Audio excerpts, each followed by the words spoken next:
What's good, everybody, and welcome into the very first episode of It's Levels to This, brought to you alongside the brand new Level Sports Picks Discord. I'm your host, and I go by the name of Taylor Vanderbilt, also known as the Team Vandy. Now, today isn't just episode one, it's also day one of the Level Sports Picks Discord. This is something we've been building for a very long time, and the vision, the conversations, of course, the late nights putting this together. And now it's finally live, and we're very excited to bring it to you guys. For us, this isn't just another Discord where just plays just drop. This is going to be a place where the conversations are going to flow amongst the community of bettors and sports fans, where we can not only grow together, but win together.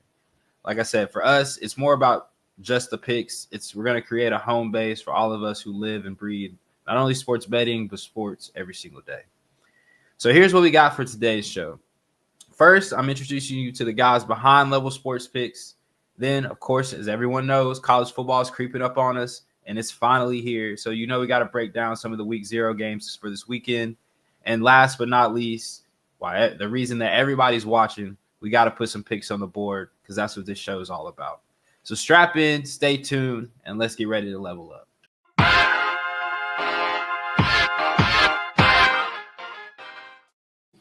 Now, before we dive into football, let's talk about what we just launched today. So, as I said, the Discord, the Level Sports Picks Discord, that is the home base. So, it's not about competing with each other. The whole goal is beating the books together. That's the whole mindset. So, it's a place, like I said, you can get daily picks. You can talk through games as it's happening because that's the community we want to build. We not just want to talk about picks. We want to talk about the why behind them. So, and honestly, while I could hype it up all day, the best way for you guys to get the vision is to hear from the guys who started it. And so I want to bring to the stage Coach and Jay Vandy. So you've probably seen these guys, their plays on social, and now they're putting a real home behind it with the Discord. And also for full transparency, Jay Vandy is my uncle, which makes this even more special for me to kick off with him. So for everybody listening, man, tell them a little bit about yourselves and what they can expect when they join and what's going to make this feel like a real community. What's good? It's Jay Vandy here. Excited about what we got going and where everything is headed. Coach and I, we've been, talking about doing this for a very long time. And so here we are. Man, I've been sports betting for a little bit over 12 years now, maybe a little bit longer, depending on if we're saying yeah. But I really enjoy it, man. It's something that is it was once a hobby and now it's become very passionate to me. And I think more so than anything, it's just, kind of something that you touched on the intro, just getting people and understanding how to bet. And not only that, but just helping people learn how to bet and them being able to win. So for me, I'm excited. I'm excited about the opportunity a lot. Everything that we've got into the Discord in terms of options, tools that are just going to be in there is going to be something that's going to be very exciting. I can tell you that. Yeah, and as y'all know, you'll see this ugly mug on Twitter often, or X or Instagram, whatever social you want to call it. I'm the coach. This all started many years ago on the flag football field with Vandy and I being friends. And it started with him asking me for UFC picks. He was betting on sports at the time. And he was like, I don't know anything about UFC. Just give me the guys you like. And I was like, all right, I got you. So it kind of started there. And then, COVID happened, a lot of sitting around, and things blew up from there. So we've kind of gone viral on social media. I mean, obviously that's known. You're watching this, you know who we are at this point. But I'm excited about this Discord and the things that are coming with it. It's definitely a new thing for me, new thing for Vandy that we're trying out. We've got some cool things, like Vandy said, tools-wise. I'm going to mention one tool that I'm very excited about, if that's okay. We've got this partnership with GamblyBot. So you're going to be able to instantly use the GamblyBot inside of our Discord and get links to any book you want on all of our plays. So it's not just going to be, if we post a FanDuel play, you only get the FanDuel play. You can ask for it to be on whatever book you have in your area, and Gambly will post it. So that's a cool partnership that we have. And that's something neat that we're going to bring to the table that not a lot of places have yet. But I'm excited to get this journey going and excited to see where it goes. Awesome. And one question out there that I know a lot of people have is, how do you see this Discord helping people, right? So like, most people who are sports bettors are casual, right? They're on their phone, they're doing it, their friends sent them something like that. So what makes this setup for someone who's never been in a Discord, just kind of heard about it? What makes this different than, say, just like scrolling tweets for pics on Twitter or going to your favorite website? What's going to make this a little bit different? Go ahead. The educational part. It's going to be the educational part of it. And when I say that, Coach and I, we've been betting for a very long time. He and I have pretty much developed a strategy to where, I'm not going to sit here and say you're going to be profitable every day, but we have a system in place that keeps you to where if you're not profitable, you're very close to it.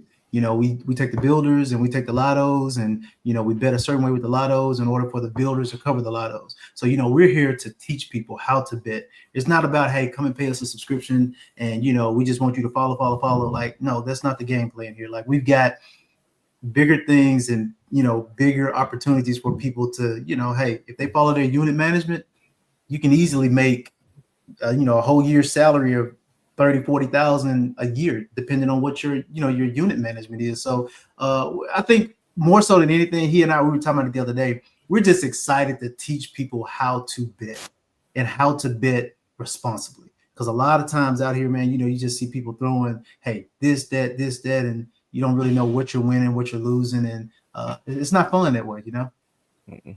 No, and I'm going to kind of reiterate a little bit of what he said. Transparency is a big thing. We want to be a very transparent Discord.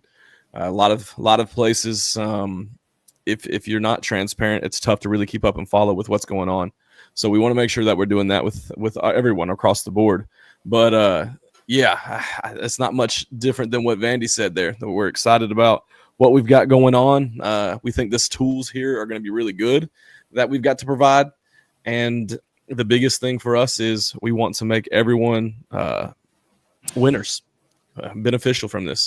We want it to be beneficial for everybody, not just us. So we're excited to present this community to you, everybody. So awesome.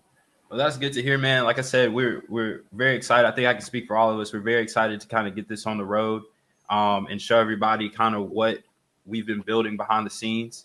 And so I guess why not get into why everybody's here? Everybody knows you guys for making picks and stuff.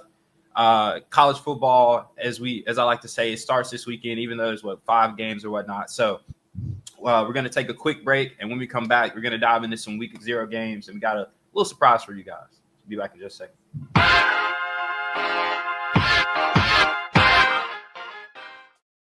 Okay, man. Let's get into these week 0 games. And since this is day 1 of not only the show, the Discord, but also college football, I know it's week 0, but we're just going to call it week 1 of college football. We're going to start off strong. Want to bring in our guy Murph from the group of 5 guys with us. If you follow college football, then they're the go-to for all G5 coverage. They'll be part of the Levels crew all season long, giving us that G5 insight that you can't get anywhere else. So, like I said, we're going to run through these matchups. It's a couple G5 matchups this weekend. Then I got a little bonus for him at the end. So, Murph, how you doing today? Man, I'm doing great and excited to be part of the Levels team. I can speak, on behalf of me and Matt Sprouse. I mean, this is something that we've been looking forward to and is just excited about the opportunity. And if you don't know who we are, you can go check us out at Group of 5 Guys on all the social media platforms. We travel the country. We talk to these coaches, talk to these players. We played in the Group of 5 way back when. So got some pretty good knowledge and just insight that I think we can bring to the betting world and hopefully win some games. Love that. So if you guys don't have anything else, we can just hop right in. We good? Awesome. All right, so game 1 on the slate this week is going to be Fresno State at Kansas. It's going to be a very interesting game. Fresno State, in my opinion, one of the more notable Group of 5 teams, especially out there on the West Coast. Had some very successful runs. Not saying they're going to the college football playoff or anything like that, but some very, very solid seasons. I know they got a new head coach this year. They're bringing in a quarterback with a very, very familiar last name in E.J. Warner. If you don't know, that's his dad is Kurt Warner, transferring in from Rice. Kansas, I believe, is opening a brand new stadium, so there's going to be a lot of hype around that. Books for this game opened at -14 for Kansas, but they have already slid to minus 12.5, and the over/under is 50.5. So, Murph, we'll start with you since you are the G5 expert. What do you think about this game? What are you feeling? This game worries me a little bit. At least on Fresno State, if I'm having my group of 5 guys hat on, it worries me a little bit for Fresno State, right? They have a new head coach in Matt Ince. He comes from North Dakota State, who's an FCS powerhouse, by the way. But coming in, losing all the production they had a year ago, just trying to replace that through the portal, had some guys stay over as well. But, you mentioned E.J. Warner, great dynamic quarterback, but has, the last couple of years at Rice and Temple turned the ball over quite a bit. And then on the flip side, you have Kansas, you have Jalen Daniels, who's a dual threat type of player, can make plays off schedule when you need it, fully capable of throwing the ball. Did lose all his receiver production from a year ago. So that is a little bit of a concern because Fresno State's back end of their defense is their strength. But when you got a guy like Daniels and when you're trying to replace so much with Fresno State, you mentioned the new stadium. I think it's just going to be a lot of energy on Kansas's side. I don't like the 14 original number. The 12.5 is a lot better if I'm going to put a play on it. But yeah, I could see Kansas taking that 12.5, covering that. If you want to tease it down a little bit, I like it even a little bit better. Coach Dave Vandy. Yeah, for me, it's Kansas has opened that new stadium. They're going to be juiced. Every time you open a new facility, the community, the fans, everybody gets juiced up. Jalen Daniels is returning, like y'all said. There was a little bit of line movement, which favored Fresno State because it dropped down a couple points, and it's like, okay, they're showing some respect there. So that did kind of get me wondering why the line is moving, especially almost like a 2-point swing. I like the over in this game. I know it's at 50.5 right now. I could see both teams throwing up a lot of points. I think even if one team throws up a lot of points, you're going to get close to that 50.5 line. I think that the reason this is everybody wants to put on a show for that first game of the season. It's going to be, not a lot of balls on, a lot of attention nationally right now for this game. And then, like I said, that new stadium, they're going to want to show out in front of their fans and the people that are there that help build that stadium. But also Fresno State is, I do like Ince a lot. I mean, North Dakota State is a national championship team. I do think that pedigree is going to roll over into to Fresno State. Whether or not it's this year or not, I don't know. But I do think they're going to be able to score points still. Now, are they going to turn the ball over? Probably, possibly. But I do feel like they're still going to be able to score points. And that 50.5 it's right there. I like it. You could even walk it down to 49.5 if you prefer. So, yeah, and if I could add one more piece to that, with the over, in these week 0 games, you got to take into account all these teams are getting one less week of camp. Like you're going to see things in week 0, even in week 1 and week 2 when we get there, that they're growing pains. You're going to have blown coverages. You're going to have weird kind of plays happen just because, it's not like when we were in camp, like we were 3-a-days. These guys, like the schedule, the NCAA has cut down these practice schedules. You're 1 a day and a walkthrough, and you're taking a week of practice away. So I like overs, especially early in the season in college football. You're just going to get these big explosive play touchdowns that you probably wouldn't towards the middle end of the year. Murph took the words right out of my mouth. I was just going to say, hey, I'm strictly an over guy. I don't do the money lines. I don't do the spreads. I don't do any of that. So I can't even pretend to chime in on that and say, hey, who's got the upper hand right there? Now, if you want to talk overs, absolutely. You'll never see me do an under. If you see a ticket for me that has under on it, it's a fake. It's a scam. It's not me. So, I'm strictly over, and I agree exactly what both of them are saying, especially with Murph. Like that week 0 is going to be crazy just for the simple fact that, it's going to be a lot of stuff that of the unknown, just not going to know. Mm-hmm. So I'm with you on the over. I love the over. Love that. And just from my end, I agree with everything that you guys said. Really love, like I said, really love Matt Ince when he was at North Dakota State. I think that what he built there and what he's shown there, it kind of gives me Kurt Signetti vibes at Indiana. One of those things where I feel like what the stuff he builds just kind of transfers. It doesn't matter where he's at. He's just a good coach. And so I say all that to say, I'm kind of feeling Fresno State in the plus 12.5, just because as somebody who was on the Jalen Daniels for Heisman dark horse bandwagon last year, I just thought he was going to come out, especially what he did 2 years ago, and just take the world by storm, and he didn't do that. Now he's losing, like you said, Murph, a lot of production, including Devin Neal, who I don't think we've mentioned yet, who's now with the Saints, I believe. Yeah. It's one of those things. Like, honestly, the new stadium part, I think that might hurt Kansas more than help them. There's all that energy, everything going into that game. If anything happens early, which is week 0, and I think that, especially we saw that last year with Florida State, stuff happens early, it kind of can snowball. I think we could see something like that. And Fresno State, they know. I feel like they think it's a winnable game. Most times you have something like this, you go into it, a G5 versus a Power 5 or P4 now. It's not. They don't necessarily feel like they can win. I feel like Fresno feels like they can beat Kansas. So for me, I don't know. I kind of feel the Kansas plus 12.5, or sorry, Fresno State plus 12.5, but that's just me. But I can also see the other side. I'm definitely feel great about the over, though. I just feel like there will be no defense at all in this game. Not because they don't want to play it, just because I don't think the caliber of players are going to be able to stop anybody. So yeah, but love that. I guess we can move on to the second game on the slate, and that is Sam Houston at a school that's very familiar to a lot of us, and that's the Western Kentucky Hilltoppers. WKU, as we know, has a very high-octane passing attack. They bring in a new quarterback who I think is a 8,000-yard passer in from Abilene Christian. So probably going to look to try to turn this into a track meet per usual. Sam Houston, as we know, they like to play a tough, grounded-out style. So, Murph, what are some of the matchups that you think are going to decide this game, and how you feeling about it? Yeah, and we'll actually be at this game this weekend. We'll do a live show from the field, 9 a.m. Friday morning, really diving deep into this game on all of our channels. But you mentioned Maverick McIvor, coming over from Abilene Christian. We've seen this story before. Western Kentucky is noted for FCS transfer, not only quarterbacks, but offensive coordinator. So they get the offensive coordinator and the quarterback from Abilene Christian coming over. Clay Helton has done a phenomenal job the last couple of years of just getting those guys in, and they do not skip a beat. You had Bailey Zappi a few years ago that broke every record for quarterbacks in college football. So I think they're going to pick up right where they left off. He's a dynamic player. He can run it. He can throw it. Did a really good job against Texas Tech last year in the first opener. Lost in overtime, 52-51. So the kid can play. And then you look at Sam Houston on the other side.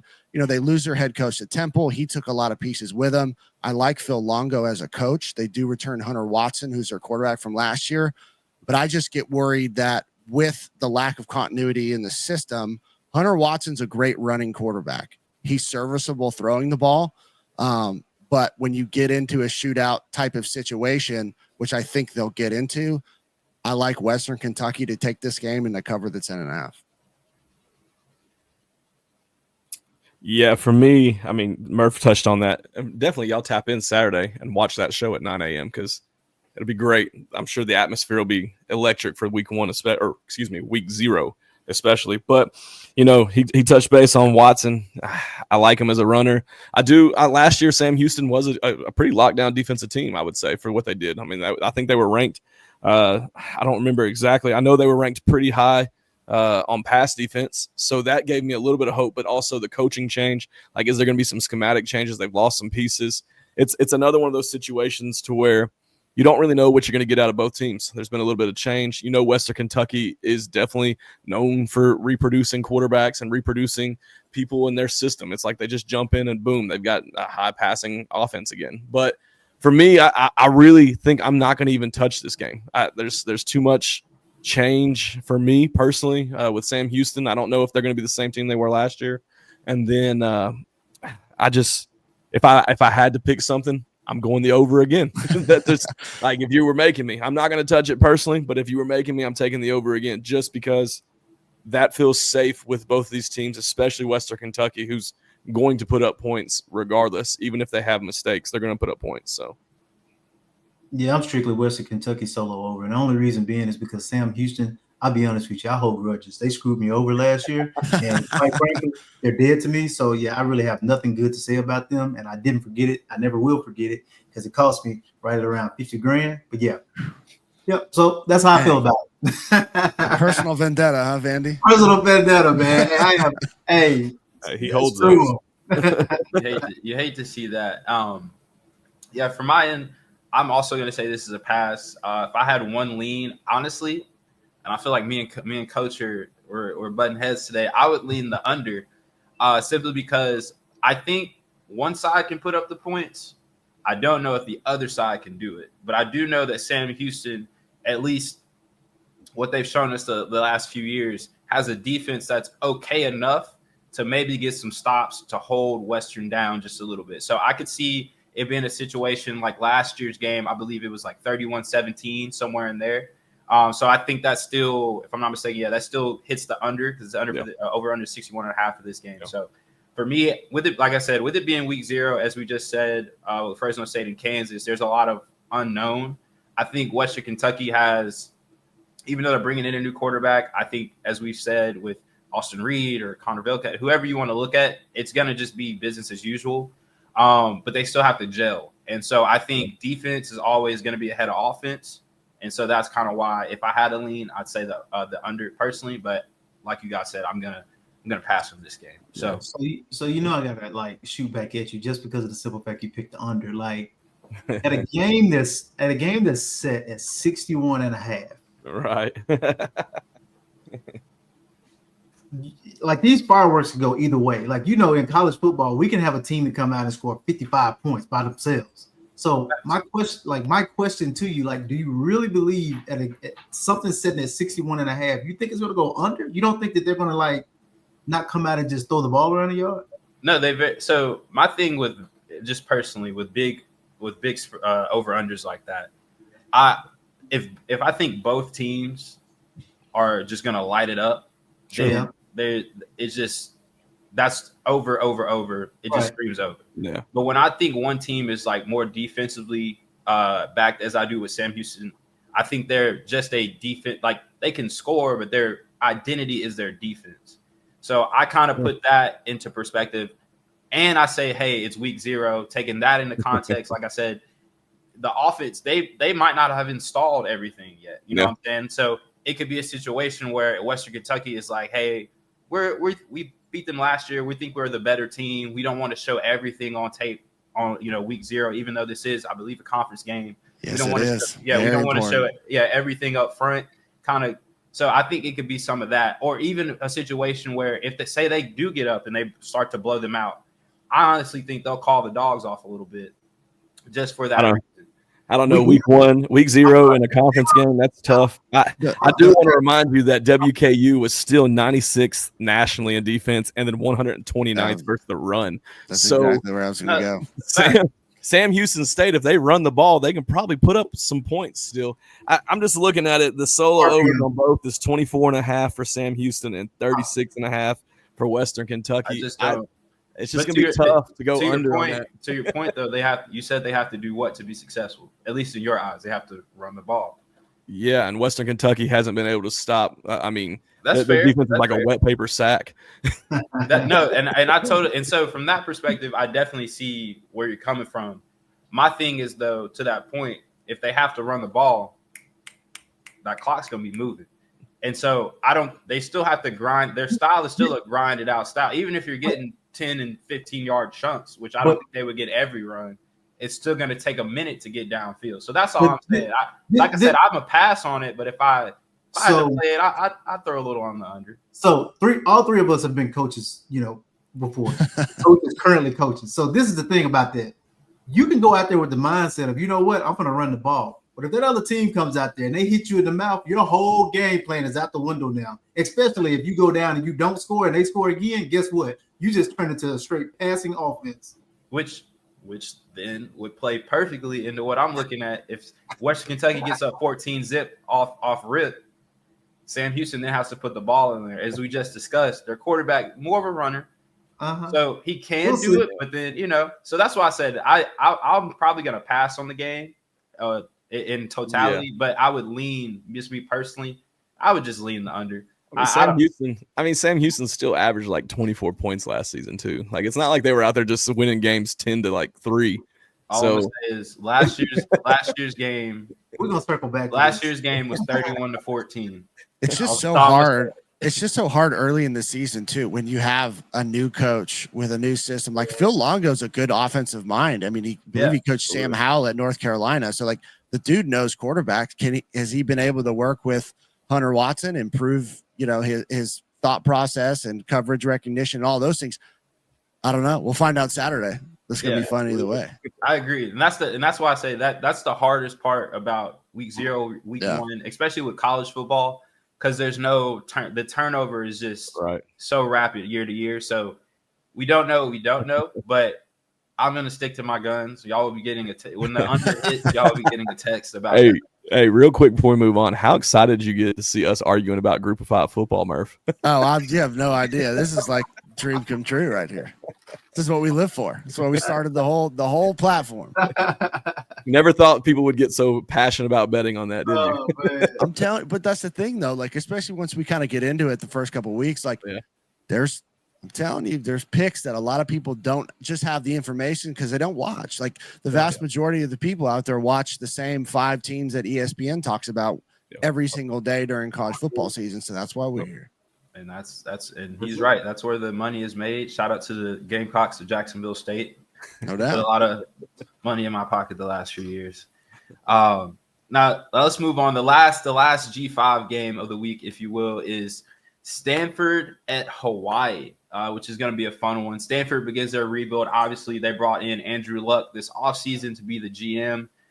Fired the head coach after some allegations of bullying or whatever that may be. And brought in his head coach, Frank Reich. They're going to play Hawaii, which is head coached by Timmy Chang. If you guys remember him, very, very electric quarterback when he was at Hawaii. I think this game is going to be interesting. Murph, how do you feel about it? This game I like for a lot of reasons, but it also worries me because Vegas has Hawaii favored. So that makes me nervous. But let me tell you about Hawaii. You mentioned Timmy Chang, one of the best quarterbacks in Hawaii to ever do it under June Jones in that run and shoot offense. They got quarterback Michael Ohado returning from last year. Absolutely lit it up against New Mexico last year. The starter got hurt, I think, about halfway through the season, but against New Mexico had almost 500 yards, 5 touchdowns, no interceptions. And they are returning, in my opinion, one of the top receiver groups in the entire group of 5. Pafeli Ashlock, Nick Senecal, both coming back. I mean, you're talking premier wide receivers in the entire country. Jackson Harris is also returning. So a lot of continuity on the offensive side of the ball. And what Hawaii has lacked in recent years is defensively returning 9 starters. So I like Hawaii a lot in this game. I like him. I probably would just take him straight up money line. But the thing that worries me, just Vegas has him favored. But you mentioned Stanford being a rebuild. They were second to last in the ACC last year in defense, total yards allowed. So, and they got to travel across the Pacific to get to Hawaii. That always is another factor when you're talking about players. A little bit of a time change there. So I personally like Hawaii just because I don't think Stanford's very good. And I've been very high on this quarterback and receiving core. Yeah, for me, there's those teams that you always like sneaky cheer for on the down low that, you don't really advertise. Hawaii is one of those for me. One of my favorite college quarterbacks of all time went there, like Colt Brennan. I loved Colt Brennan. Hawaii's biggest key to victory here is playing mistake-free football. If they don't make last year, they had some turnover issues, I think. And if they can stay away from that, this game should be, I feel like, in their favor because Stanford is a hot mess right now. It's just, it's a dumpster fire over there. I don't know what's going on. They've got, Andrew Luck coming in to be a GM, whatever the heck that means. You've got, Frank Reich. You got technically interim head coach, I guess. You've got a lot of moving pieces over there. And I just, if Stanford's going to play the same game I feel like they've always wanted to do, they're going to run the football, and Hawaii's going to come out and sling the rock. That's just what it is. The only concern I have is Hawaii hasn't beaten a Power 4, Power 5 school since like 2019, which is crazy to me seeing the books favoring Hawaii, knowing that fact in there. But if I'm picking something on this, I'm going to actually alternate the line. Once again, I'm going to sound like a broken record. I'm taking the over 49.5 in this one. Hawaii's going to score points. Stanford's going to get, they're going to get some points as well, but Hawaii's definitely going to score points, and they're going to try to make a statement in week 0. So it's like a broken record. I'm riding with you on the Hawaii pick, man. I Murph touched on it earlier with the quarterback. I was actually doing some research earlier this week, and I was noticing what he did at the end of the year last year. And it was crazy, like how he came in and performed. So him coming back and having a full off season with, hey, you're going to be the guy. I think he's going to do really well over there, especially with that wide receiver core that he's talking about. So, for me, I'm not even going to worry about Stanford. I'm just going to take Hawaii with the solo, taking their solo over, and just, take it, just be on the safe side, in my opinion. Yeah, I mean, they're going to throw it 30, 40 times. That's what they want to do. And then I actually just saw this. Ben Gilbranson was named the starting quarterback for Stanford. Hadn't been a fan of him. He was at Oregon State the last 2 years. I was just about to say, wasn't he? Yeah. 15 touchdowns to 10 interceptions over 4 years. Yeah. Hadn't played well there. I thought Elijah Brown was probably going to be the guy. He's a better quarterback overall, I believe, from modern day. But they go with Gilbranson, and I don't know if that's an Andrew Luck decision or what the deal is. Is that just to protect him, maybe, and like say, all right, we'll throw him out here for a couple weeks, let him go to the fire, let him look like, and then this guy's coming in as the savior now? Is that the plan? I don't know what Stanford's doing. I think it could be a situation where they had a guy where they thought would still be there, or maybe two. Yeah. I think Ashton Daniels, they thought he would transfer. I don't know, with the coaching change, I don't know if they thought he would transfer or not. And then they also had who I believe he was named BYU starting quarterback, which is Bear Bachmeier, was committed to Stanford. And I think he would have potentially been a starter or been in the quarterback battle this offseason. So I think that it could have been a situation where they didn't kind of know where they wanted to go. So they went with the experienced guy over the younger guy, just because with the new team, new rebuild, not a lot of weapons. Lost the receiver, Elika Yamanor. So he went to the Titans. So yeah, it's just, I feel like with all the moving pieces, that's kind of maybe why they went that route. But then they also lost Hinton to the draft. Their best defensive player went to Texas Tech. So I think I'm with you guys. I'm taking Hawaii money line. I would take them even if they were the underdog. I'd take the money line. I just think the continuity of Hawaii's program, and as you said, Murph, with Timmy Chang's done out there with his version of the run and shoot, I think is going to be awesome. So yeah. So I think is that the first group decision that we all were in on? We all set on it. It's crazy what Hawaii will do to you. The vibes. Rainbow Warriors. Now that we're all on the same, they're going to lose. Watch. Yeah, I know, right. That's how that works. Ended up scoring 14 points. Yeah. Let me go take Stanford by 40 real quick just to be safe. So last but not least, I know, Murph, you're a group of 5 guy, but there's only 4. I'm sorry. Let me not be disrespectful to Idaho State and UNLV.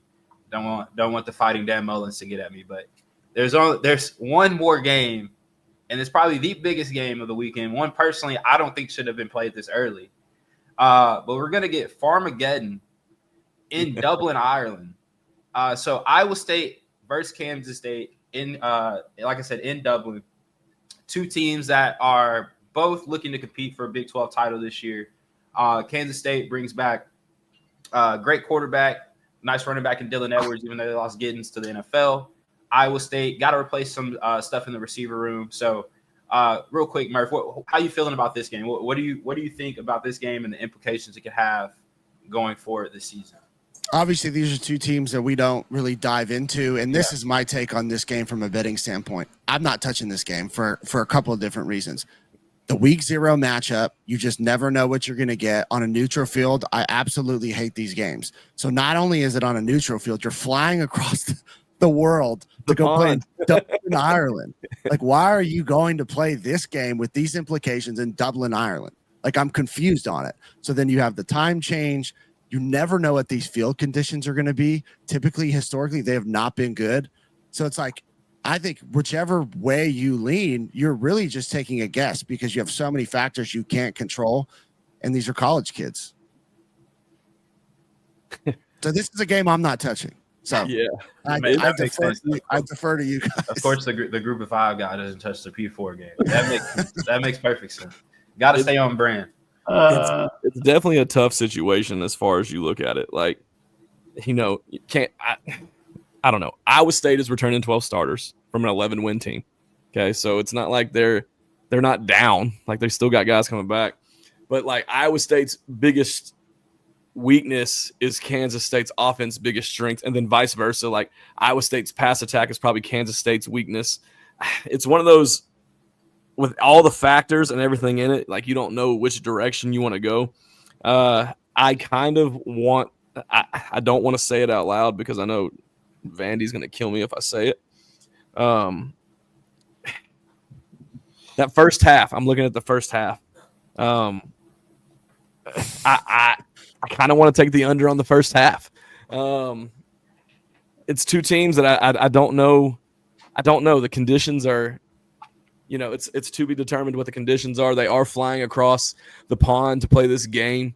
It's there's going to be some jet lag in the first half. I think the second half they pick it up a little bit more, but the first half I don't think it's going to be as potent, of scoring as most would. So yeah, I'm going to do the sin of all sins, and I'm going to take the first half under. I think in that game. What do they have that out? Yeah, like 20. It's 24 and a half. Okay. 24 and a Yeah. half. The total is actually kind of like that. Yeah. Absolutely fucking not. The total is at 49 and a half. These dudes are jumping on the plane and we're going for what? 8-10 hour flight. They're gonna get over there, probably be over there kicking it, relaxing, having a good time. The time difference is gonna be completely different. So they're gonna be playing in the freaking morning when it's nighttime over here. So they're just gonna be all like discombobulated. Let me tell you right now. When in doubt, take the over. Take the over. There's going to be fireworks in this game, man. They're not going to really have a whole crowd. People are just going to split down the middle saying, hey, let me wear this jersey. Let me wear that jersey. It's not going to be – it's just going to be a fun game. I mean, that's just my opinion. I can see people falling down, long touchdowns. You just never know. That's why this game scares me. It's week 0, and I'm still trying to figure out where the hell week 0 comes from. Like, I understand 0 is the first number of the freaking numerical, but at the end of the day, we start week 1, man. Like, what's this week 0 stuff? It's kind of like preseason, come on. So it's all the games they couldn't fit in the regular season. The NCAA is too stubborn to just make changes. I'm taking I think this game's been played in Dublin because the money's right. It's always about money when it comes to things like this. But in saying that, I want to throw out some history here. In every game, college football game that has been played in Dublin, Ireland, that has not included Notre Dame, every game has been a great game in some way, form, or fashion, whether that's a close game, 3-point, single digit, that kind of deal. Even to the point of last year, where we saw at the time, we thought one of the biggest upsets that we've seen in a long time to start the season, and that's Georgia Tech over Florida State. Nobody thought with Florida State coming off the season they did, with all the guys that got in the portal, was going to lose to that Georgia Tech team. Now, I say all that to say, this game, as we know, does not involve Notre Dame. And while Iowa State is the favorite, I think them losing their top 2 receivers to the NFL matters a lot because those weren't just any old body. They are 2 guys that are planning to produce at the NFL level fairly quickly. I know I have 2 of them. I have both of them on my Dynasty Fantasy team. So they're going to produce fairly quickly. So with that being said, the most electric player on the field, in my opinion, plays for Kansas State. And that's Avery Johnson. He's now in, I think this is year 3 as the full-time starter. Last year we saw what he could do. And it's not like, yes, he lost Giddens, but I think Dylan Edwards started at Colorado, is coming there. I think he's still one of the better backs in the Big 12. So me personally, I'm leaning Kansas State money line for this game. I just think they're going to be the better team. I think they're going to be the more competitive team in the Big 12 this season. And I don't want to say it now. I don't want to put this now, but I think that they are one of my teams, which you could say this about any team in the Big 12 just about. One of the teams I think that's really going to have a shot to compete for the Big 12 championship and a college football playoff spot this season. So that's how I feel. I'm going Kansas State money line. Like I said, if the game doesn't involve Notre Dame, it's going to be a good game. So we're going to at least get that. But I just think having a guy like Avery Johnson who's experienced and electric, you can't really – there's not a lot you can do about that. So yeah, man. So glad – so that's it for the slate this week. Murph, appreciate you for joining us, man. Definitely can't wait to talk to you the rest of the season about these G5 games, man. So we're going to take a quick break, and then we're going to come right back with our newest segment, which is the Why Not Us Bet of the Week, and we'll explain to you what that means when we come back. So without further ado, see you guys in a second.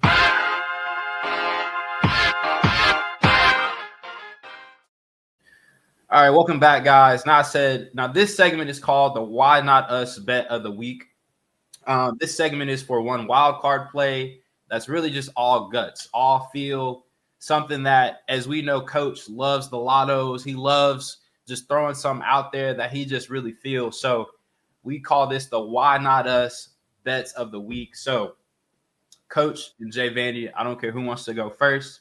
You guys, what are you feeling now? This doesn't have to be, I know we talk college football, but it doesn't have to be college football. It can be WNBA. It can be MLB. It can be whatever sport's going on. If you got a cricket bet, something you feel that's good out there, please, by all means, send it over. So, what are you guys feeling this week? The RBIs, RBIs, home runs. It's hard for baseball until the lineups are released. So, if I'm going wild bet, I guess, of the week, let me give you something plus money. I'm going to say Western Kentucky over 38.5 total points. Right now, that's at plus 130. I think they can cover that. I think that's going to be a high-scoring game. I think they can hang 40, and I think that is going to be fireworks. So, let's see here. I'm not even going to talk college football. I'm going to switch gears here. I love basketball. Big WNBA guy as well. I'm really starting to grow a love for the game, for the girls. Asia Wilson is just on a tear right now. Like, I don't know if it's because of, her and Bam finally coming out to the public or whatever, but man, she's on a roll right now. But long story short, man, this weekend you're going to have some really good games that are coming up. I know for tonight, you're going to have the Fever versus the Lynx. Nafisa Collier is out right now. I don't know if she's going to show back up tonight or not, but if she does not, Courtney Williams, wild card right there, 20-plus points. She's probably going to come in somewhere around plus 300. It's really good value for her. You can always add her in on the ticket and, kind of push that ticket up. But her and also for the expansion team, man, they've got a girl over there by the name of Burton. Last name is Burton. She can ball. If Xanda is out for them as well, I would look at maybe pairing her along with Courtney, C-Will. I think you have a really good ticket, man. You can probably take two girls and get about plus 2,000 odds there. So just kind of look at both of those for some points, maybe 20-plus points. Also, you can look at Burton for her assists as well. I know earlier this week on Tuesday night, she had 14 assists, and 24 points. So kind of my take right there for the weekend. Awesome. Love to hear that. Now, normally I would have one, but I just wanted to let them do it this week. We're going to try to keep track of these all year. That way we can, towards the end of the season, we can see who out of us was the best at Why Not Us. So that's how we're going to – so that's it for today's show. That's how we're going to kick off day one. First episode is in the books. First play is on the board. And as we say, the first weekend of college football is here. So, again, make sure y'all jump in the Discord. That's where everything's happening all season long. Like I said, daily picks, live chats, more shows, all of it. Schedule-wise from us, we'll kind of put that out here soon. But we're going to try to have weekly shows where you guys see us every week. We kind of give you some picks, talk through some games. Also going to try to do some live shows along with some games. So you may see us, whether that's college football, college basketball, NFL, NBA, all over. We have people that love every single sport, talk every single sport, and kind of bet all the sports as well. So without further ado, man, we're going to get out of here. Appreciate y'all for joining us today, and let's level up. Peace.